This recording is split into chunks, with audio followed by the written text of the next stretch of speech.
जैसा कि आज हम लोग का टॉपिक क्या है, लघुत्तम समापवर्त्य एवं महत्तम समापवर्तक, एलसीएम एंड एचसीएफ। तो इस टॉपिक को पढ़ने से पहले हमारा टॉपिक था गुणनखंड एवं गुणज का, है ना। गुणनखंड एवं गुणज। तो कहीं न कहीं चीजें कनेक्टेड हैं, एक दूसरे से चीजें क्या है, कनेक्टेड है। कनेक्टेड किस प्रकार है, जैसा कि हमने याद हो आपको, अगर तो आपको हमने पढ़ाया था अपवर्त्य एवं अपवर्तक। अपवर्त्य एवं अपवर्तक दो शब्द हमने आपको याद हो तो बताए थे, याद है? कहीं न कहीं वर्त्य और वर्तक, इन नामों पे ध्यान दीजिए, वर्त्य एवं वर्तक, और यहाँ पे भी देखिए वर्त्य एवं वर्तक, एक ही जैसी चीजें दिख रही हैं, है ना। तो अपवर्त्य क्या होता था, किसी को याद है? Yes, right. अपवर्त्य जो होता था वो होता था गुणज, जबकि अपवर्तक जो होता था गुणनखंड या फैक्टर, गुणनखंड या फैक्टर, और ये होता था मल्टीपल्स,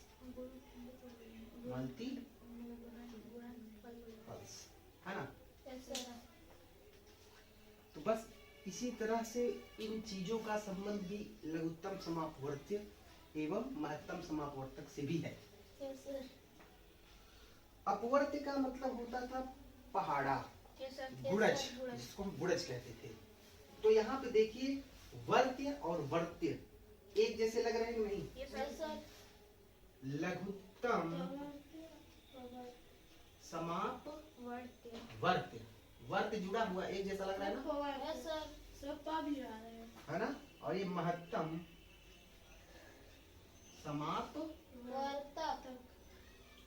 समापवर्तक, वर्तक इसमें वर्तक, यानी कहने का मतलब, हाँ, यानी आप देख लीजिए कि कहीं न कहीं एलसीएम यानी कि ये जो लघुत्तम समापवर्तक का नाम शॉर्टकट में हम लोग लासा भी कह देते हैं।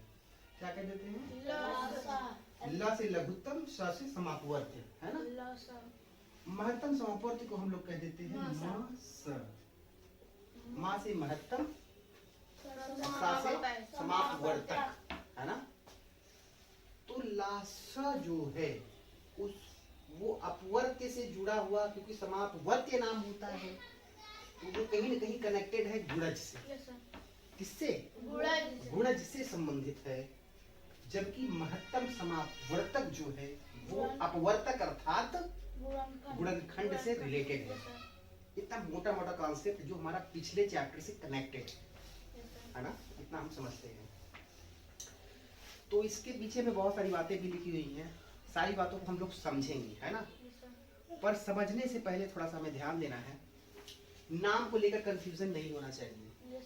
लघुत्तम समापवर्त्य, लघुत्तम समापवर्त्य यानी लासा, लघुत्तम समापवर्त्य यानी क्या? लस।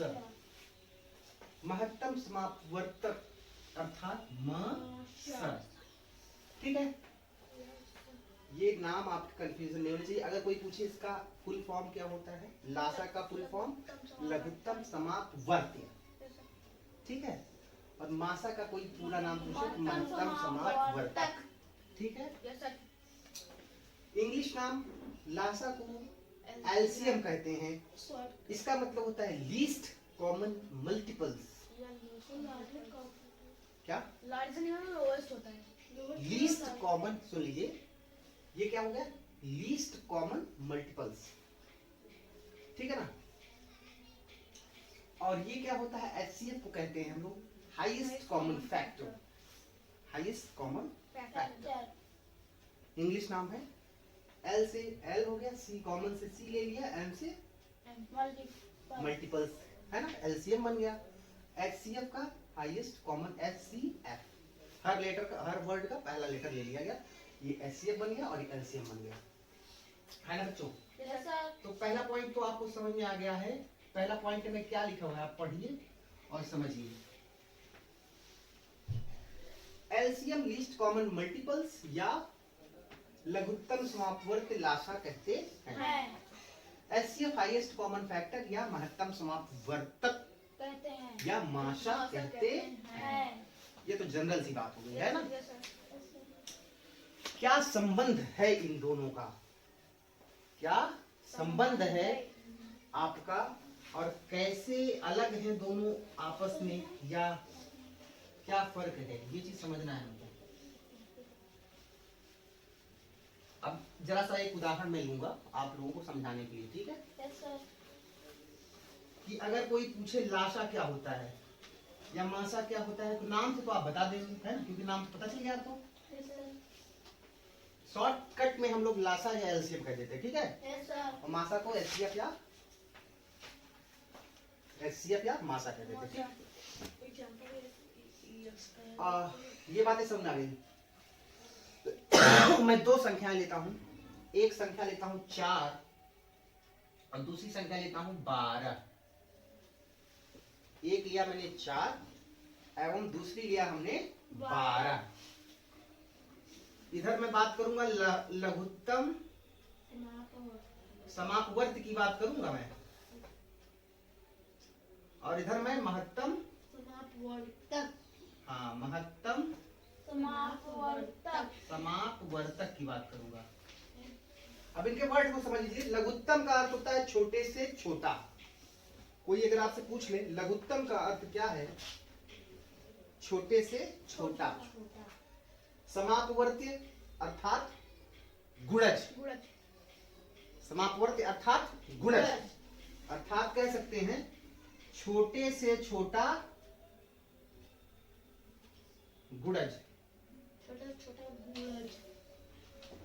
छोटे से छोटा गुणज। महत्तम का मतलब होता है बड़े से बड़ा, बड़े से बड़ा, बड़ा से बड़ा, ठीक है, बड़ा से बड़ा। समापवर्तक यानी गुणनखंड, समापवर्तक यानी क्या, गुणनखंड। समझ रहे हैं ना मेरी बात को। yes, मैंने दो संख्याएं ली हैं, एक 4 और एक। देखिए मैं आपको स्पष्ट करना चाहता हूं कि क्या फर्क है और क्या चीज लाशा है और क्या चीज मासा। नाम से तो हमने स्पष्ट कर लिया है ना, उसके विस्तारित रूप भी समझ लिए हैं, शॉर्ट में क्या कहते हैं वो भी हम समझ लिए हैं। दो संख्याएं ले लिए 4 और 12। तो आप ये बिल्कुल कंफर्म हो जाइए कि लघुत्तम समापवर्ती का संबंध जो है, समापवर्त्य का संबंध जो है वो किससे है, गुणज से है। जबकि महत्तम समापवर्तक, इसमें अपवर्तक जुड़ा, एक तरीके से हिडन है, छिपा हुआ है। समापवर्तक में अपवर्तक शब्द क्या है, छिपा हुआ है, हिडन है। और इसमें समापवर्त में अपवर्त्य शब्द क्या है, छुपा हुआ है। तो ये स्पष्ट करता है कि लघुत्तम समापवर्त्य का संबंध जो है वो गुणज से है, मल्टीपल्स से है, जबकि महत्तम समापवर्त्य का संबंध किससे है, गुणनखंड से है ना। अब देखिए 4 और 12 हमने दो संख्याएं ली, ठीक है। 4 और 12 हमने दो संख्याएं ली। 4 का टेबल लिख डालिए या 4 के गुणज लिखिए, 4 के गुणज। मैं क्या कह रहा हूं, 4 के गुणज लिखिए। तो 4 के गुणज क्या होंगे बताइए, आप बताइए। 4, 8, यहाँ से 12, 16, 20, 25, 24। मान लीजिए 4 लिख दिया, ये मैंने 8 12 लिख दिया, ठीक है। ये 12 लिख दिया, ठीक। ये 4 का, ये 12। 4 एकम 4, 4 दूनी 8, 4 तिहाई 12, 4 चौक 16, 4 पंजे 20, 4 छम 24, 4 सते 28, 4 अठे 32, 4 नौए 36, 4 दहम 40, डैश डैश डैश। इसके नीचे जगह नहीं, कम ही लिखता हूँ, ज्यादा नहीं लिखने की आवश्यकता है। 28 तक ही लिखूंगा। इसके आगे मैं क्या कर देता हूँ, डैश डैश डैश डैश, यानी क्योंकि मल्टीपल्स का इंड नहीं होता है, हमने बताया था आपको, है ना। संख्याओं का अंत नहीं, इसलिए गुणजों का भी अंत नहीं है। 4 के गुणज हमने लिखे ये 4, 8, 12, 16, 18, 12 का लिखते हैं 12 का लिखते हैं। 12 एकम 12, 12 दूना 24, 12 36, 12 चौक 48, dash dash dash dash dash dash dash dash. लघुत्तम समापवर्ती मैं सिखा रहा हूँ आपको, समझ लीजिए क्लियरली। तो लघुत्तम समापवर्ती यानी कि छोटा से छोटा गुणज, पर वो गुणज कैसा होना चाहिए? Least common multiples. Common, common word है ना इसमें। Yes sir. यानी कि दो संख्याएं हमने दी हुई थी आपको, एक 4 है और एक 12 है ना। 4 और 12 दिया हुआ है, और इन दोनों के गुणजों को हमने लिख लिया, ठीक। तो अब गुणज तो हमने लिख लिए दोनों को, पर हमें इन दोनों का निकालना है लासा।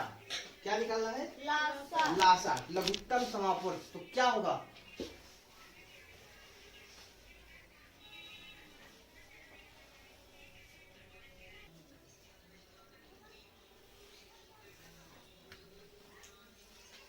दोनों के गुणज हमने निकाल लिए। अब इसमें छोटा सा छोटा वो गुणज बताना है आपको जो दोनों में क्या हो, कॉमन हो। तो कॉमन गुणज कौन कौन से हैं आप देखिए। 12 एकम 12, 12 दूनी 24, पहले गुणज से इसको हमने लिख लिया। 4 के भी गुणज लिख डाले, है ना। अब आप बताइए कि कौन सा न्यूनतम गुणज है? लिस्ट कह रहा है ना, लिस्ट कह रहा है क्या? लघुत्तम, यानी कौन सा वो छोटा से छोटा गुणज है जो दोनों का गुणज हो। कॉमन शब्द है ना, तो कौन सा ऐसा गुणज है? 4 तो मैच नहीं कर रहा है, 8 भी मैच नहीं कर रहा है, मिल गया हमको 12। क्या मिला? 12 से 12 हमें मिला। कॉमन है या दोनों, है ना। अब इसके आगे और भी है, 24 से 24 भी आपको मिलेगा।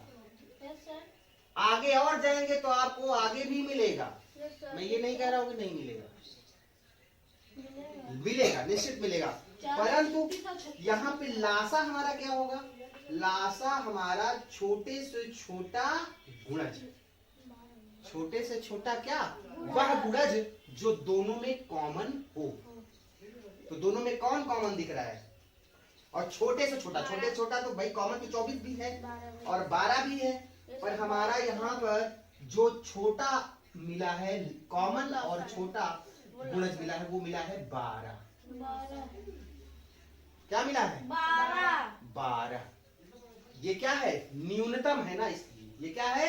न्यूनतम, अर्थात छोटा से छोटा न्यूनतम गुणज है। तो यही इसका क्या हो गया? लासा हो गया। समझ में आया नहीं आपको?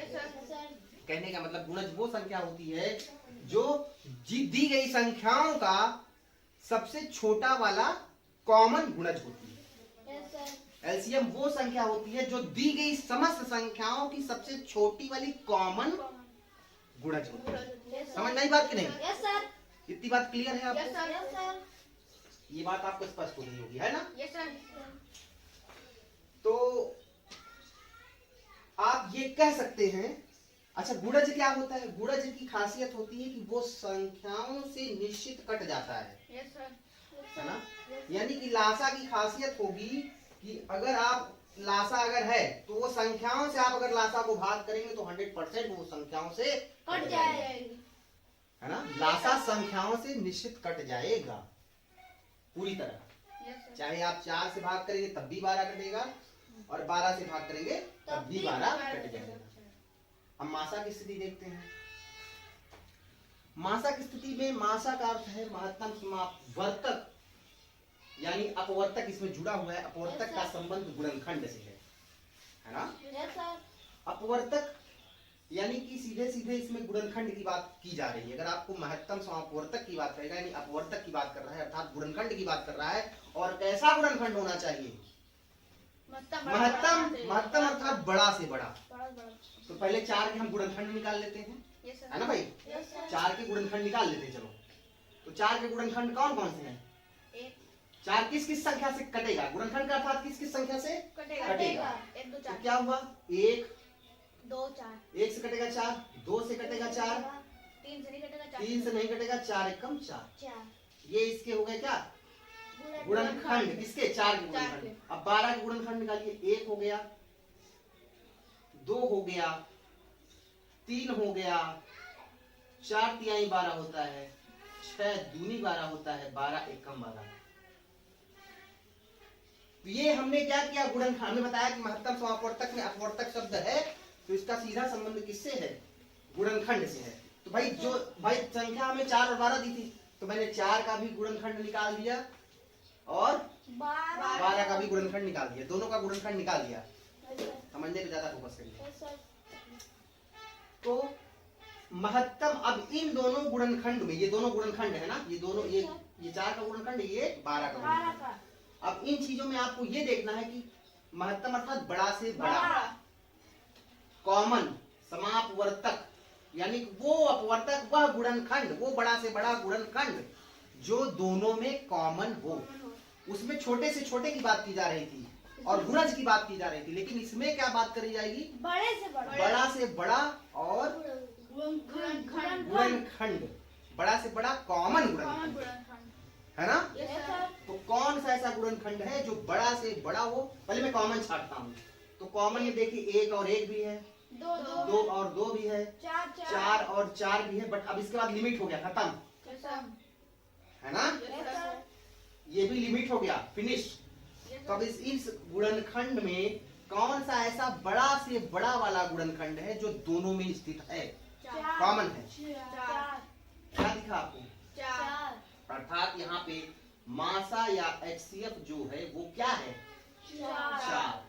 और 4 की खासियत क्या है कि 4 जो है, 4 क्या है? गुणनखंड, अर्थात जो गुणनखंड अर्थात क्या? संख्याओं को काट दे, यही होता है ना। गुणनखंड का अर्थ होता है कि गुणनखंड वही माना जाता है जो संख्याओं को पूरी तरह काट दे। वहां पे ऐसी बात नहीं थी, वहां क्या था कि संख्याओं से कट जाए, और यहाँ पे ये क्या बात है कि संख्याओं को काट दे। वह बड़ा से बड़ा कॉमन गुणनखंड जो संख्याओं को पूरी तरह विभाजित कर दे, वही क्या है? इस संख्या का, इन दोनों संख्याओं का मासा है। तो समझ में आई बात की नहीं? अब आपसे कोई कहे क्या एक मासा है? नहीं, क्योंकि वो हाईएस्ट लेना है, छोटे से छोटा नहीं लेना है। ये बातें समझ में आई? तो मैं एक इजी लैंग्वेज में कह सकता हूं क्या कि सरल शब्दों में कि जो वह न्यूनतम जो कट जाए, न्यूनतम जो कट जाए, कट जाए मतलब किससे कट जाए? संख्याओं से। तो वो क्या है? एलसीएम है। और अधिकतम जो क्या करे? अधिकतम जो काट दे, अधिकतम जो काट दे वो क्या है? HCF। ये बातें नोट करके आप चाहे पॉइंट में लिख लीजिए। समझ में आई बातें? परंतु उसको लिखने से पहले अभी कुछ पॉइंट्स को और समझ लीजिए। नाम वाला मैंने समझा दिया था, एलसीएम लीस्ट कॉमन मल्टीपल्स या लघुत्तम समापवर्त कहते हैं, HCF हाईएस्ट कॉमन फैक्टर या महत्तम समापवर्तक कहते हैं ना। ये बता दिया था। सेकंड पॉइंट, वह छोटी से छोटी संख्या, एलसीएम का मतलब यहाँ पे मैंने क्या लिखाया था? वह छोटी से छोटी, तो छोटी छोटी क्यों होगा? क्योंकि लघुत्तम है ना। वह छोटी से छोटी संख्या जो दी गई संख्याओं से, दी गई नंबर से क्या हो जाए? कंप्लीटली विभाजित हो जाए, कट जाए। वह छोटी से छोटी संख्या जो निकलेगा लासा, जो संख्याओं से क्या होगा? लासा 100% अपनी संख्याओं से कट जाएगा, क्योंकि गुणज है ना, गुणज संख्याओं से कट जाता है पूरी तरह। बस वही बात है। तो क्या करा था? एलसीएम हो जाएगा, ठीक। और इसमें क्या था? एलसीएम में वह बड़ी से बड़ी संख्या, वो हाईएस्ट नंबर जो दी गई संख्याओं को विभाजित कर दे, जो दो संख्याएं जो दी रही उसको पूरी तरह क्या करे? काट दे। समझ में आया? जो संख्याओं पूरी तरह काट देती थी उसे क्या कहते हैं? HCF कहते हैं। लासा दी गई संख्याओं का न्यूनतम गुणज होता है, वो तो मैंने बताया है कि लासा जो होता है वो दी गई संख्याओं के गुणजों में से सबसे छोटा वाला गुणज होता है ना।